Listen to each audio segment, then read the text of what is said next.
ओम मंगलम भगवान विष्णु मंगलम गरुणध्वज मंगलम पुंडरीकाक्षो मंगलायतनो हरि। गुरुर्ब्रह्मा गुरुर्विष्णु गुरुर्देवो महेश्वरा गुरु साक्षात परब्रह्म तस्मै श्री गुरुवे नमः। नमस्कार, स्वागत है आपका आचार्य वाणी में। मैं आचार्य डॉक्टर विक्रमादित्य आपके साथ हूँ और आज का विषय है कि वृषभ राशि वालों के लिए बृहस्पति का ये परिवर्तन का योग जो बनना जा रहा है 1 मई को आपके लिए क्या कुछ ग्रहों का योग बनाएगा। देखिए, आपकी में वृषभ राशि की बात करें तो आपकी राशि में ही बृहस्पति का पदार्पण हो रहा है। 12वें भाव से निकलकर बृहस्पति महाराज 1 मई को दोपहर को 12:55 पर वृषभ राशि में प्रवेश करेंगे, आपकी अपनी राशि में प्रवेश करेंगे और ये आपके लिए एक ऐसा होगा कि जो नए उत्साह की उन्नति करने का योग बनाएगा, विशेष तौर पे यश के योग बनाएगा, नई उपलब्धियों को देने वाला रहेगा। आपके लिए ये 12 वर्ष बाद समय ऐसा आ रहा है कि जो आपकी चीज़ों को आपकी राशि के अनुसार से जीवन में ऐसा जो 12 वर्षों का अभाव था उसको पूर्ण करने के लिए आ रहे हैं। इसका कारण यह है कि बृहस्पति बहुत शुद्ध रूप से है इस समय में। और यदि हम 1 मई की ग्रह गणनाओं के बारे में बात करें तो ऐसे में यदि गणनाओं को समझें, दशम भाव में शनि महाराज अपने स्वग्रही राशि में विराजमान हैं, सूर्य उच्च के होकर आपके 12वें भाव में विराजमान है, बृहस्पति शुद्ध रूप से बिना किसी अशुभ ग्रह के प्रभाव से, किसी दृष्टि नहीं। पिछले वर्ष पूरे देखें, अगर 3-4 साल देखें तो बृहस्पति कहीं ना कहीं किसी ना किसी अशुभ ग्रह के विशेष रूप से दृष्टिपात में या उनके साथ संयोग बनाते रहे। अब बृहस्पति पूरी तरह से शुद्ध होकर आपकी अपनी राशि में प्रवेश करने जा रहे हैं और अब वो समय है कि जिसको विशेष तौर पे कहा जाता है कि यशो उपलब्धि करने का योग आप बृहस्पति महाराज आपकी राशि के अनुसार से, बृहस्पति शुभ ग्रह है, ज्ञान के स्वामी है, तो आप ज्ञान के द्वारा ही लाभ ले सकते हैं। इस समय में अपनी ज्ञान की उपलब्धियों को बढ़ाने का प्रयास करना चाहिए और विशेष तौर पर जितना ज्ञान का उपयोग करेंगे उतना बढ़िया आपके लिए। ज्ञानी जन लोगों के साथ रहें, ज्ञानी जन लोगों का लाभ लें, अच्छे कंसल्टेंट लोगों के साथ रहें, विचारवान लोगों के साथ रहें। विचार, विद्या, बुद्धि यही आपके लिए उन्नति की नई उपलब्धियां देने वाले ग्रह योग बनाएंगे। तो ऐसे में बृहस्पति समझें, देखिए कितने सुंदर राशियों के स्वामी हैं बृहस्पति महाराज। 12वें आपके 11वें भाव के स्वामी हैं, लाभ के स्वामी के भावी हैं और बृहस्पति महाराज आपके लिए कुछ नई रहस्यों को खोजने के योग बनाएंगे, क्योंकि नवम भाव के स्वामी, नवम भाव जो है वो रहस्य का भी मालिक है। रहस्योद्घाटन, कुछ नया सॉल्यूशन आपके द्वारा आपके लिए विचारों बुद्धि में जो कार्य आप कर रहे थे और जो रहस्य आपको समझ में नहीं आ रहे थे उन सब के बारे में भी नया कुछ खोज, वो जो लाभ देने के लिए आपके लिए उद्धृत होगा योग, वो आपके लिए बहुत सुंदर तरीके से बनता दिखाई देगा। और ऐसे में धन लाभ के तौर पर योग बनेंगे। बृहस्पति स्वयं जो हैं वो विराजमान है लग्न में, आपकी पर्सनालिटी को 4 चांद लगाने के योग बनाएंगे। पंचम भाव, बुद्धि के भाव, संतान वाले भाव, विद्या वाले भाव को देखेंगे। जो लोग पढ़ने वाले हैं उनके लिए और कुछ एजुकेशन के क्षेत्र में बहुत अच्छा रहेगा, कोई उनको और प्रयास करना चाहिए इस समय में। एजुकेशन के क्षेत्र में, कंपटीशन के क्षेत्र में सफलता देने के लिए बहुत सारे लोग जो कॉम्पिटिटिव एग्जाम्स दे रहे हैं अपने अपने क्षेत्रों में, उनके लिए सफलता का योग अद्भुत रूप से बृहस्पति का पदार्पण जो हो रहा है वो बनता दिखाई देगा। बृहस्पति ये मई के पहले हफ्ते में ग्रहों का योगायोग ओवरऑल तरीके से आप देखें तो कई प्रकार से लाभ है। शनि उदय हो चुके हैं, विशेष तौर पर किसी युद्ध में नहीं है, और जैसे मंगल टकराव चल रहा था शनि का वो भी हट चुका है। बृहस्पति महाराज पूरी तरह से शुद्ध होकर बिना किसी शनि की दृष्टि के, क्योंकि पिछले कई सालों से जैसा आपने कहा कि शनि की दृष्टि में थे, 12वें भाव में बैठकर भी लाभ नहीं दे पा रहे थे, अब पूरी तरह से बृहस्पति पूरी तरह से लाभ देने के योग बना रहे हैं। 7 मई को ये बिल्कुल अवश्य है कि बृहस्पति यहाँ पर अस्त हो जाएंगे सूर्य के साथ चलते हुए, लेकिन वो बहुत लंबे समय के लिए नहीं रहेगा, वो कुछ थोड़े से समय के लिए रहेगा, वो आपके लिए थोड़ा कष्टमय समय होगा। लेकिन बृहस्पति का ये पदार्पण जो हो रहा है पूरे 1 वर्ष के लिए हो रहा है और ऐसे में बृहस्पति जब 7 मई को अस्त होंगे, 7 मई से लेकर 2 जून तक ये बृहस्पति अस्त रहने वाले हैं सूर्य के बिल्कुल सन्निकट, क्योंकि बृहस्पति की गति थोड़ी कम है, सूर्य की गति थोड़ी ज़्यादा है। वो तेज़ी से सूर्य की तरफ बृहस्पति की तरफ आ रहे हैं और धीरे धीरे आगे निकल जाएंगे। 12 वर्ष जो 12 अंश की डिग्री है, करीब करीब 12 साढ़े 12 अंश की डिग्री के बाद दूरी बनने के बाद जो बृहस्पति पुनः उदय हो जाएंगे और ऐसे में ये आपके लिए बहुत सुंदर योग बनेगा। तो बीच में थोड़ा ध्यान रखना पड़ेगा। तो ऐसे में बृहस्पति महाराज जो हैं, जैसे कहाँ कहाँ देख रहे हैं, आपके पंचम भाव को देख रहे हैं, सप्तम भाव को देख रहे हैं, नवम भाव को देख रहे हैं। पंचम भाव विद्या बुद्धि का भाव, सप्तम भाव आपके व्यापार का भाव, जीवन साथी का भाव, नवम भाव भाग्य का, धर्म का भाव। तो यानी भाग्य धर्म के भाव के अनुसार से आपके जीवन में आगे बढ़ने के सुंदर योग बनते दिखाई देंगे और अच्छे से आपको आगे बढ़ने के योग बनते दिखाई देंगे। ऐसे में विशेष तौर पर आपको खास तौर पर जीवन साथी का, जो शादीशुदा लोग हैं उनको जीवन साथी का बहुत ध्यान रखना चाहिए। उनके साथ बातचीत करते, उनके आशीर्वाद से, उनके प्यार से, उनके प्रेम से, उनके स्नेह से आपके लिए बहुत उन्नति के योग बनते दिखाई देंगे। ऐसे में जब बृहस्पति अस्त हो जाए तब थोड़ा ध्यान रखना पड़ेगा। बृहस्पति अस्त होते ही आपको विशेष तौर पर कुछ खास उपाय करने की ज़रूरत रहेगी। सबसे पहले ज्ञानीजन लोगों का सानिध्य पूरी तरह से लेने का प्रयास करें। ये ऐसा लगेगा आपको जब बृहस्पति उम्मीद जगा के नया रास्ता देने के योग बना रहे होंगे 1 तारीख 7 तारीख तक, जब 7 तारीख को एकदम जैसे क्या होता है, लाइट चली गई, अंधेरा हो जाता है ना, तो एकदम लगता है कि विचार, वो जो सही विचार चल रहे थे वो विचार एकदम अंधकार हो जाएगा। क्योंकि 7 दिन के बाद जब बृहस्पति अस्त होंगे तो वो एकदम ज्ञान का जो बिकॉज प्रकाश का जब लोप होने के कारण से अंधकार हो जाएगा। विचारों में जो नई योजनाएं एकदम शुरू हो रही थी, लगेगा ये या लाभ देंगी कि नहीं देंगी, क्या होगा, एक दुविधा की स्थिति उत्पन्न हो सकती है। लेकिन वो बहुत लंबी नहीं है। 7 तारीख से लेकर 2 जून तक का ही समय ऐसा है। उसके बाद पुनः पूरी तरह से प्रकाश, ज्ञान के प्रकाश को लेकर, उन्नति के प्रकाश को लेकर, लाभ की उम्मीद के प्रकाश को लेकर, और ये सुंदर तरीके से बृहस्पति पूर्ण उदय होकर 2 जून से पुनः आपकी राशि में स्थापित हो जाएंगे। बहुत लंबे समय तक ये चलने वाले हैं और शनि बृहस्पति दोनों के दोनों आपके लिए अच्छे से लाभ के योग बनाने वाले हैं। और इसके साथ साथ एक और समझेंगे, राहु भी आपके लिए बहुत सुंदर योग बना रहे हैं। यदि वृषभ राशि की हम बात करें तो इस वक्त ओवरऑल गोचर जो है वो आपके लिए बहुत प्रमाणिक रहने वाली है और ऐसे में बहुत उन्नति के योग बनने वाले हैं। और ऐसे में यदि आप पूरी तरह से अपनी जन्मपत्री को और अच्छे समझ लीजिएगा कि क्या कुछ कहाँ और कुछ कमी तो नहीं, दिशाओं में कोई खराबी ना चल रही हो, तो उसको यदि आप पूरी तरह से ठीक करने का प्रयास कर लें तो ये बहुत बढ़िया समय आपके लिए रहेगा। वृषभ राशि वालों को बहुत अच्छे से समझ कर कार्य करने की ज़रूरत है। देखिए 12 वर्ष बाद बृहस्पति का पदार्पण हो रहा है। हर ग्रह की एक स्पीड होती है। जैसे सूर्य 1 महीने तक एक राशि में रुकते हैं और वहीं जो राहु है वो 1.5 साल तक एक राशि में रुकते हैं। जो शनि महाराज हैं वो 2.5 साल तक एक राशि में रुकते हैं। लेकिन बृहस्पति 1 साल तक रुकते हैं और पूरी राशि का 12 राशियों का चक्र 12 वर्ष में पूरा होता है। 12 वर्ष में भाग्य जाग जाते हैं। जी हाँ, भाग्य जगाने ही इसलिए हम बोल रहे हैं कि 12 वर्ष बाद बृहस्पति महाराज आपके भाग्य जगाने आए। ये पुरानी कहावत है, कूड़ी के भाग जाग जाते हैं। बृहस्पति महाराज आपकी राशि के अनुसार से उसी प्रकार से स्थिति आए हैं कि आपके भाग्य को पूरी तरह से, भाग्य को देख भी रहे, भाग्य को जगाने का योग सुंदर तरीके से बनाने के लिए जो परिवर्तन का योग बना है ये आपके लिए अद्भुत है। शास्त्र में कथा आती है इसी कहावत के ऊपर। कहा जाता है गुरु मत्स्येंद्र नाथ एक बार भ्रमण करते हुए संसार में जा रहे थे। बहुत पुराना काल है और एक कथा के माध्यम से आप समझें कि हर समय हर प्रकार के लोग व्याप्त होते हैं। आज ही को लोगों लगता है कि ज्योतिष इत्यादि, संतों इत्यादि को लोग उपेक्षा करते हैं, लेकिन ये पहले ज़माने से रहा है। जब जिसके भाग्य नहीं जागने होते वो संतों की सत्यवाद की ही उपेक्षा करता है। कोई बुरा नहीं मानना चाहिए किसी को। जो कार्य होना है वो तो होना है। हमारे भी वीडियो को बहुत सारे लोग बात देखते, कई ऐसे बुद्धिमान होते हैं कि जिनके भाग्य जगाने के लिए रास्ता बताया जाता है, उनको लगता है कि भाई कपोल कल्पित है, तुम्हारे कर्म जिस प्रकार के हैं उसी प्रकार का तुम्हें प्रभाव प्राप्त होने के योग बनेंगे। तो ये बात आपको सैद्धांतिक तौर पे समझ लेनी चाहिए। गुरु मत्स्येंद्र नाथ कहा जाता है कि अनादि युग के अंदर बहुत भ्रमण करते हुए जा रहे थे। एक स्त्री अबला रास्ते में मिली उनको, बड़ी दुखी थी। जीवन में संतान का अभाव था, संतान प्राप्त नहीं हो रही थी और जिस प्रकार की शारीरिक स्थिति थी परिवार में बड़ी बेचैनी रहती थी। दूसरे बच्चों को खेलते हुए देखकर उसके मन में भी ये भाव उत्पन्न होता था कि हे प्रभु, मेरे को कि सुख प्राप्त क्यों नहीं हुआ। गुरु वहाँ जब जा रहे थे मत्स्येंद्र नाथ जी, तो उनके दर्शन करके उसने अपनी बात वहाँ रखी।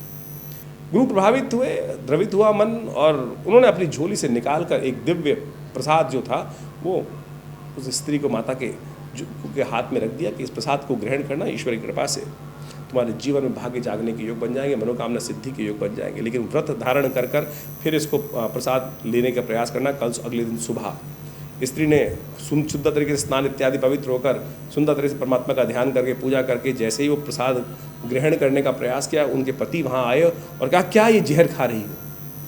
किसी जोगी ने ऐसे दे दिया और खा लो तुम। उठाया, उस प्रसाद को बाहर फेंक दिया। स्त्री बड़ी परेशान हुई। अब क्या कह सकते थे, परिवार का स्थिति थी और ऐसे में समय निकल गया। कालांतर में समय निकल गया पूरी तरह से। वो जो प्रसाद था वो जाके कूड़े में गिर पड़ा था और उसके ऊपर और कूड़ा पड़ता चला गया और पड़ता चला गया। ढेर बहुत ऊंचा बन गया समय समय आगे चलते चलते। कहा जाता है कि 12 वर्ष बाद पुनः गुरु मत्स्येंद्र नाथ उनके द्वार पर आके खड़े हुए और आवाज़ दी अलख निरंजन। स्त्री बाहर आई और महाराज को देखकर महाराज ने कहा, कहाँ है संतान जो मैंने तुम संतान का आशीर्वाद दिया? बोला आपका संतान जो फल था वो पूरा नहीं हुआ। गुरु मत्स्येंद्र नाथ ने कहा, मेरा प्रसाद, मेरा आशीर्वाद कभी ऐसा हो ही नहीं सकता, मेरी साधना का तप था, पूरा क्यों नहीं हुआ होगा। सारी घटना उन्होंने बताई कि ऐसे ऐसे वो प्रसाद को मेरे पति ने या कूड़े में फेंक दिया था। गुरु मत्स्येंद्रनाथ ने कहा वो जगह दिखाओ। जब वो जगह देखी, वो कूड़े का ढेर लगा हुआ था, गुरु ने वहाँ जाकर जैसे ही अलख निरंजन की अलख लगाई तो वहीं से आवाज़ आई आदेश, और उस कूड़े को हटा के देखा तो गुरु गोरखनाथ जी वहाँ स्वयं विराजमान थे, उस स्त्री के भाग्य में जो भाग्य जगाने के लिए, संतान सुख देने के लिए। तो आप समझें 12 वर्ष बाद कूड़े के भाग जागे, गुरु को गोरखनाथ उस कूड़े के गोबर के ढेर से उत्पन्न हुए, वहाँ से निकल के आए कि जो प्रसाद स्वरूप गुरु मत्स्येंद्रनाथ ने दिया था उस अबला को। आप भी अपनी मूढ़मति के कारण से, जड़मति के कारण से लोग जो है उस आशीर्वाद को वंचित रह जाते हैं। तो मैं कहना ये चाहता हूँ कि बृहस्पति महाराज आपके भाग्य जगाने के लिए आए हैं, और ऐसे में इस बृहस्पति का पूर्ण फल लेने के लिए कुछ खास उपाय जो हमने आपको बताए। संतों का आशीर्वाद बहुत ज़रूरी है, ज्ञान का आशीर्वाद बहुत ज़रूरी है। बृहस्पति ज्ञान के प्रतीक है, बृहस्पति सत्यत्व के देवता है, और ऐसे में उनका सत्कर्म की तरफ प्रेरित होना, जितना हो सके पूजन करना, परमात्मा का ध्यान करना, पवित्र बात करना, खाना इत्यादि वितरण करना, गरीबों की सेवा करना, ये सब कार्य करेंगे, भाग्य तो जागेंगे बिल्कुल। बृहस्पति जगाने आए हैं और बिना जगाए जाएंगे नहीं, और ये स्थिति समझ लीजिए, इसका परिवर्तन अद्भुत आपके लिए रहने वाला है। लेकिन जब अस्त हो बृहस्पति तो चिंता मत कीजिएगा, कुछ दिन के लिए अस्त हैं, ये बादल थोड़े दिन के लिए परेशान जरूर करेंगे। देव योग से ऐसा योग बनाया कि बदलते ही उम्मीद जगा कर ही फिर वो दिया कुछ देर के लिए लुपलुपाएगा, लेकिन एक बात ध्यान है, बुझेगा नहीं। वो नई उम्मीद आंधियों के साथ जलते हुए हवाओं के तपेटे खाता हुआ पुनः 2 जून को उदय होने जा रहा है। तो आप चिंता मत कीजिएगा, 25 दिन जो हमने उपाय बताए हैं वो अवश्य करिएगा, परिवर्तन का योग बनेगा, और देखिएगा परिवर्तन बहुत महत्वपूर्ण रहेगा आपके लिए। खासकर एक कथा भी है विशेष तौर पर, उस कथा को यदि आप समझ लें, सुन लें, तो कि बृहस्पति के भाग जो 12 साल बाद कूड़े जाग, एक पुरानी कहावत है बृहस्पति कूड़ी का भाग जाग जाते हैं, वो कैसे जागते हैं इसके संबंध में कथा है। वो जो विशेष तौर पे गुरु गोरखनाथ जी के साथ जुड़ी हुई है कि जब उनकी उत्पत्ति होती है तो किस प्रकार से उत्पत्ति हुई है, उसको आप यदि समझ लें ना तो वास्तविक तौर पर समझ जाएंगे आप कि भाग्य कैसे जागता है, और इस संसार के लोग कैसे आपके भाग्य को तोड़ने का प्रयास करते हैं, आपकी किस्मत को सुलाने का प्रयास करते हैं। लेकिन यदि आप बृहस्पति गुरु हैं, बृहस्पति देव हैं, बृहस्पति विशेष तौर पर संत हैं, और यदि संत का आचरण आप उनके साथ में रखेंगे, तो उनकी कृपा करेंगे, उनके साथ बने रहेंगे, उनके साथ जुड़े रहेंगे, तो आपके जीवन में अद्भुत रूप से ये 2 फैक्टर्स जो अशुभ दे रहे हैं, एक बंधन का योग दे रहे हैं, एक स्वास्थ्य खराब करने का योग दे रहे हैं, एक अननेसेसरी एंजाइटी नुकसान करने का योग दे रहे हैं, उसके लिए आपको सत्यत्व जो विशेष तौर पे सत्य का अनावरण करने का प्रयास, सत्य के साथ जुड़ने का प्रयास करना चाहिए, महात्माओं का, संतों का आशीर्वाद लेने का प्रयास करना चाहिए। इसी से बृहस्पति के जो नेगेटिव प्रभाव है, वीतरागिता का उदय करना, वही बृहस्पति का प्रभाव जो आपकी राशि के अनुसार से हो रहा है, उससे आप निवृत्त हो सकते हैं। थोड़ा ध्यान रखिएगा, गौ सेवा लगातार करने का प्रयास कीजिए। इसमें जितनी गौ सेवा करेंगे आप उतना बढ़िया आपके लिए। मंदिर में जाकर विशेष तौर पर भगवान को पीले वस्त्र, पीले पुष्प, पीली चीज़ें दान और अर्पित करने से आपके इस नेगेटिव प्रभाव में भी ठीक करने का अवसर पड़ेगा। बृहस्पति जब अस्त होंगे उससे पहले हम आपको कुछ खास उपाय अपने अगले वीडियो के माध्यम से बताने का प्रयास करेंगे, उनको अवश्य आप करने का प्रयास कीजिएगा। उससे बृहस्पति का नेगेटिव प्रभाव जो होगा वो ठीक करने में आपको रास्ता मिल जाएगा। लेकिन जिन कारणों से हम आपको बता रहे हैं कि जहाँ जहाँ ये 2 भावों में बृहस्पति नेगेटिव प्रभाव देंगे, उसके लिए भी आपको कुछ खास जो उपाय करने हैं वो हमने आपको बताए हैं, वो करिएगा तो आपको लाभ प्राप्त होगा। हमारा ये संस्थान विवेकानंद योग आश्रम भारतीय योग विज्ञान, भारतीय ज्योतिष विज्ञान, इन भारतीय सनातन पद्धति के ऊपर बहुत अद्भुत शोध कार्य लगातार करने का प्रयास कर रहा है, और बहुत अद्भुत प्रकार से। देखिए, ज्योतिष के 2 एस्पेक्ट्स होते हैं, एक तो कारण जानना और एक निवारण होता है। ज्योतिष के गणित के दिक को देखते हुए उसके प्रभाव को समझा जा सकता है कि क्या प्रभाव किस प्रकार से कौन सा ग्रह कब कर रहा है, लेकिन उसके निदान के लिए पूरा आवश्यक है कि अध्यात्म को हम पढ़ें, आध्यात्मिक रहस्यों को समझें, और उन आध्यात्मिक रहस्यों को समझकर ज्योतिष की गणनाओं के द्वारा उन निदानों को हम समझने का प्रयास करें, कैसे निदान करना है। कारण जानने के बाद यदि निदान नहीं कर पा रहे हैं तो समझे फिर कारण जानने का भी कोई फायदा नहीं है। निवारण वास्तविक तौर पे परमात्मा का नाम ही है, लेकिन आज निवारण के नाम पर हमारे इस समाज के अंदर कई प्रकार की कुरीतियाँ चालू हो गई हैं, कई कुरीतियाँ चालू हो गई हैं। जैसे केवल पत्थर बेचने का धंधा चालू हो गया है, कुछ ना कुछ और चीज़ें टोटके करने के धंधे चालू हो गए हैं, और अध्यात्म के को ज्योतिष से लोग अलग करते चले जा रहे हैं। एक तो कई लोग तो ऐसे बेचते हैं कि जी मंत्र के नाम से लोगों को परहेज हो गया है, यंत्र के नाम से परहेज हो गया है, कुछ और चीज़ें नहीं करना चाहते हैं, कि परमात्मा की पूजा नहीं करना चाहते हैं। देखिए, अगर ये सब चीज़ें हम ज्योतिष से हटा देंगे, पौराणिक महत्व, तो ज्योतिष खत्म हो जाएगा। ज्योतिष वास्तविक तौर पर निदान की तरफ ले जाती है, चीज़ों को समझ की तरफ ले जाती है। ये नहीं कि ऐसा होना ही निश्चित है। ज्योतिष के दृष्टिकोण से आपने ग्रहों को पढ़ लिया और ये दिखाई दे रहा है कि यहाँ पर है, तो ये तो ऐसा ही होगा कि बारिश होना निश्चित है, तो बारिश में भीगना भी भाग्य में है। ऐसा नहीं है ना। सारे लोग दुनिया बारिश में भीगती है क्या? जब बारिश होती है या तूफान आता है कि सारे लोग हवा से उड़ जाते हैं? नहीं, जो प्रयास करते हैं, कर्म करते हैं।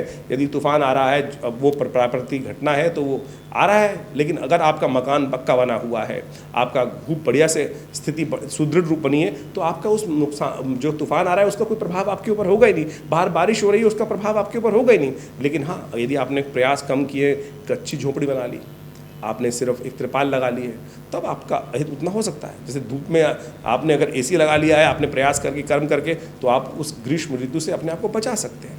लेकिन अगर प्रयास ही नहीं करोगे, ऐसा नहीं है कि धूप में सब बैठ के ही सबको लू से मरना है, वो आपके प्रयास पर है। यही ज्योतिष विज्ञान का माध्यम है कि अध्यात्म ने इन सब चीज़ों को वैज्ञानिक तौर पर, आध्यात्मिक तौर पर, कर्म के तौर पर समझकर उसके निदान के रास्ते बनाए। और जो निदान जितना सुंदर तरीके से कर लेते हैं, समझ के कर लेते हैं, उतने जीवन में परिवर्तन का युग बन जाते हैं। इस संसार में ज्योतिष विज्ञान का सृजन इसीलिए हुआ कि हम देख सकें कि आने वाले समय में क्या कुछ ग्रह की गणना जो है वो कहाँ हमारे को तरफ ले जा रही है, किस प्रकार की हवाएं बहनी है, और कैसे हम अपने रुझान को, अपने तरीके को उसके अनुकूल बना लें, प्रकृति के अनुकूल बना लें, जिससे उस प्रकृति की जो गति है उससे हमको उस हवा का, उस दिशा का लाभ मिल जाए। और यही ज्योतिष विज्ञान को पढ़ने का, समझने का वास्तविक तौर पर तरीका है। आज ज्योतिष के ऊपर बहुत सारे ऐसे यूट्यूब के माध्यम से हम बात करने का प्रयास करें, ऐसे लोग आ गए हैं जो टोटकों में केवल रत्न बेचकर ही, रत्न पहनाकर ही ज्योतिष का निदान करने का प्रयास करते हैं। और आप जाने, समझिए कि आप पुखराज के लिए, बृहस्पति संबंधित पुखराज जो है वो आज की तारीख में हर दूसरे आदमी की हाथ में होता है। क्या वास्तविक तौर पर इतने पुखराज धरा से निकलते हैं? फिर वो कहते हैं कल्चर्ड है। आज की तारीख में बाहर की कई देशों में सफ़ेद पत्थर को, क्रिस्टल को ले जाकर उसको पुखराज में कन्वर्टेड कर दिया था, हीट थेरेपी देकर उसका रंग बदल दिया और उसको कह दिया कि अब पुखराज के नाम पे बेचा जा रहा है। तो ऐसे निदानों की तरफ ना जाएं जो केवल भ्रांति फैलाते हैं, केवल आपके पैसे खर्च करने का। अगर पैसे खर्च करने से परमात्मा प्रसन्न होने वाले होते, आपके कष्ट निवारण होते, तो इस धरा में, जीवन में जितने भी बड़े बड़े धनाढ्य लोग हैं उनके जीवन में कष्ट नहीं आते। जितने गरीब लोगों के जीवन में, कम धन वालों के जीवन में कष्ट आते हैं, उससे कई गुना अधिक कष्ट उस धनाढ्य व्यक्ति के जीवन में आते हैं। तो इसलिए समझ लें, केवल ये ज्योतिष के जो नग बेचने का धंधा है उससे कुछ नहीं होने वाला है। आप वास्तविक तौर पर ज्योतिष के वास्तविक जो रहस्य है, छोटी छोटी चीज़ें, हमारे ज्योतिष विज्ञान के अनुसार से मंत्र विज्ञान, थोड़ा दान, कोई औषधि धारण, ये सब चीज़ें वास्तविक तौर पर यदि इसको उपयोग करने का प्रयास करोगे तो बहुत सुंदर तरीके से आपको आपके कष्टों का निवारण करने को रास्ता प्राप्त होगा। हमने विवेकानंद योगाश्रम के माध्यम से इन सब चीज़ों पे पिछले करीब 50-60 सालों में हमारे संस्थान ने खोज की। आचार्य श्री केशव देव जी महाराज के सानिध्य में रहकर विभिन्न ग्रंथों की रचना करी, मंत्र विज्ञान के ऊपर, यज्ञ विज्ञान के ऊपर, यंत्र विज्ञान के ऊपर, तंत्र के ऊपर अनेक कार्य कर मंत्र विज्ञान का प्रत्यक्ष प्रभाव देखा। कैसे मंत्र कार्य करता है, किस प्रकार से, कैसे भावना की जाए, कैसे संकल्प किया जाए, कैसे वो टेलीपैथिकल थॉट, विचार से छोड़ा जाए। और देखिए, भावनात्मक तौर पर जब वो अनुष्ठान किया जाता है, ध्यानात्मक तौर पर, तो वो परिवर्तन लाने की, वायुमंडल में उस विचार के द्वारा वो परिवर्तन लाने की स्थिति बनती है। और हमने ये देखा है, चाहे वो स्वास्थ्य संबंधी समस्या हो, चाहे वो राज्य संबंधित समस्या हो, चाहे वो जीवन के किसी भी पहलू संबंधित समस्या है, तो ये मंत्र विज्ञान, यज्ञ विज्ञान अद्भुत हैं। इनका सानिध्य आप भी आके ले सकते हैं। हमारे आश्रम पे आज भी नित्य 8 घंटे करीब यज्ञ होता है। विवेकानंद योगाश्रम लक्ष्मीनगर खुरेजी में स्थित है और वहाँ पिछले करीब आज 50-60 सालों से नित्यपति शोध का कार्य चल रहा है, यज्ञ के कार्य चल रहे हैं। मंदिर है, बहुत सुंदर माँ भगवती दुर्गा का दिव्य मंदिर विद्यमान है, जो 1947 में मुल्तान से आई मूर्ति, भगवती दिव्य मूर्ति जो है 500 साल पुराना दिव्य शिव विग्रह है, वो आज वहाँ शेरावाली की मूर्ति प्रतिष्ठित है, जिनका सानिध्य में यदि यज्ञ इत्यादि में सानिध्य आप लें तो अद्भुत रूप से मनोकामना सिद्धि के योग बहुत सुंदर तरीके से बन सकते हैं। हमारा संस्थान योग, प्राकृतिक चिकित्सा, आयुर्वेद, चिकित्सा विज्ञान, यज्ञ विज्ञान, मंत्र विज्ञान के क्षेत्र में भी कार्य कर रहा है। हॉस्पिटल है पूरा 100 बेड का, योग प्राकृतिक चिकित्सा का, आयुर्वेद का एक हॉस्पिटल है जो भारत सरकार के पैनल पर भी है। और वहाँ भी सुंदर तरीके से अनेक कार्य किए जाते हैं। भारत सरकार के बहुत सारे लोग जो सेंट्रल गवर्नमेंट के, दिल्ली गवर्नमेंट के, स्टेट गवर्नमेंट्स के लोग हैं, वो भी आके वहाँ पर चिकित्सा सुविधाएँ लेते हैं। तो आज योग प्राकृतिक चिकित्सा क्षेत्र में भी अद्भुत रूप से हमारे इस संस्थान के द्वारा कार्य किया जा रहा है। आप भी इस संस्थान से जुड़ सकते हैं। गौ सेवा के संबंध में भी आश्रम पे कार्य चल रहा है। विशेष तौर पर हर महीने कम से 8-10 भंडारे सुंदर तरीके से रहते हैं। तो आप भी इस आश्रम से जुड़ें। आपकी ज्योतिष संबंधी समस्याएं हैं तो आप पर्सनली फ़ोन कर भी विचार विमर्श कर सकते हैं। हर रविवार को होने वाले यज्ञ में कोई शुल्क नहीं लिया जाता। आप यज्ञ इत्यादि जो आश्रम में समय समय पर होते हैं, नवरात्र में, दीपावली जो विभिन्न समयों पर होते हैं, चाहे रुद्राभिषेक स्वावन के पूरे महीने चलते हैं, सुंदरकांड के पाठ चलते हैं, भजन होते हैं, कथाएँ होती हैं, वो सब समस्त लोगों के लिए सुंदर तरीके से विद्यमान रहते हैं। आप सब उन सब चीज़ों का, सेवाओं का लाभ ले सकते हैं। धन्यवाद, नमस्कार।